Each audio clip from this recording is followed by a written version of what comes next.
Hi tears, welcome to Mythili Raj health and beauty channel. இன்றைக்கி நம்மளோட சேனலில் என்ன பார்க்க போகிறோம் அப்படின்னு பார்த்தீங்கன்னா, எல்லாருக்குமே தேவையான ஒரு விஷயத்தை பற்றி தான் இன்றைக்கி நான் வந்து ஷேர் பண்ண போகிறேன். காலையில் தூங்கி எழுந்த உடனே முகம் பார்க்குற விஷயம் நிறைய, அதாவது கண்ணாடியில் தன்னோட முகத்தை பார்ப்பாங்க, இல்லை சாமியை பார்ப்பாங்க, இல்லை நம்மளுக்கு பிடிச்சவானங்களே யாரையாவது பார்த்து தான் அன்றைக்கி நாளை வந்து நம்ம தொடங்குவோம். ஸோ இது இல்லாமல் வேறு எந்த மாதிரி விஷயங்களை நம்ம செய்யும்போது நம்ம லைஃப் வந்து இன்னும் அற்புதமாக இருக்கும், ரொம்ப ப்ளசன்டபுளாக இருக்கும் அப்படின்றத பற்றி தான் நம்ம பார்க்க போகிறோம். ஸோ இதை வந்து ஒரு ஸ்லோகத்தில் நம்ம ஸ்டார்ட் பண்ணலாம்.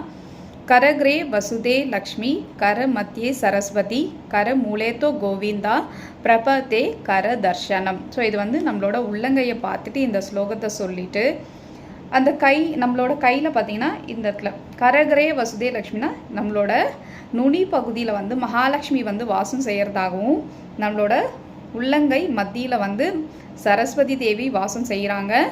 இந்த மூளையில் வந்து பார்த்திங்கன்னா கோவிந்தர், அதாவது கிருஷ்ணர், வாசுதேவ கிருஷ்ணர் சொல்லுவாங்க இல்லையா. ஸோ இவங்களும் இங்கே வாசம் செய்கிறதா நம்ம நினச்சிட்டு அவங்களுக்கு வணக்கம் சொல்லிவிட்டு அந்த கைகளை இப்படி தடவி நம்மளோட முகத்துலேயும் கண்களையும் ஒத்திக்கும் போது அவங்களோட அருள் நம்மளுக்கு முழுமையாக கிடைக்கிறதா நம்ம நினச்சிக்கணும். ஓகேங்களா? இந்த மாதிரி செய்யும் போது உங்களுக்கு அபரிவிதமான ஒரு அற்புதங்கள் வந்து வாழ்க்கையில் நடக்க ஆரம்பிக்கும். ஒரு நாள் முழுக்க ரொம்ப ப்ளசன்டபுளாக பீஸ்ஃபுல்லாக இருக்கணும்னா நீங்கள் இந்த விஷயத்தை கட்டாயம் ஃபாலோ பண்ணுங்கள். இது வந்து ஆண் பெண் குழந்தைங்க யார் வேணாலும் பண்ணலாம். ஸோ அவங்கவுங்க வயதுக்கு ஏற்ற மாதிரியும் அவங்களோட தகுதிக்கு ஏற்ற மாதிரியும் அதோட பலன்கள் வந்து வேறுபடும்.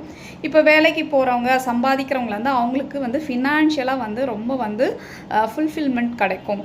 அது மட்டும் இல்லாமல் படிக்கிற குழந்தைங்க இருக்காங்க, காலேஜ் போகிறாங்கன்னா அவங்களுக்கு என்ன தேவை இருக்கும் அந்த வயசில், கல்வி, அறிவு, ஞானம். ஸோ இது அவங்களுக்கு கட்டாயம் கிடைக்கும். இன்னொன்று கோவிந்தர். ஸோ அவர் வந்து நம்மளுக்கு நல்ல வழிகாட்டுவார், நம்மளுக்கு முக்திக்கான ஒரு வழி வந்து கிடைக்கும். ஸோ இந்த விஷயத்தை செய்யும் போது நிறைய அற்புதங்கள் கிடைக்கும். நீங்கள் டே பை டே செய்யும்போது என்ன, உங்களுக்கு ஒரு பொலிவான ஒரு முகம், அதாவது தேஜஸ்ன்னு சொல்லக்கூடிய பொலிவான ஒரு முகம், கண்களில் ஒரு வந்து வசீகரத்தன்மை, ஸோ இதெல்லாம் வந்து உங்களுக்கு ஏற்படும். இதனால் நீங்கள் சொல்கிறீங்களா மேனிஃபெஸ்டேஷன் பண்ணுறோன்ட்டு, ஆட்டோமேட்டிக்காக உங்களுக்கு அது நடக்க ஆரம்பிச்சிடும். ரொம்ப ஒரு ப்ராஸ்பரிட்டி, அபேண்டன்ஸ் வந்து உங்களை தேடி வர ஆரம்பிக்கும். இந்த விஷயத்தை மறக்காமல் எல்லாரும் ஃபாலோ பண்ணுங்கள்.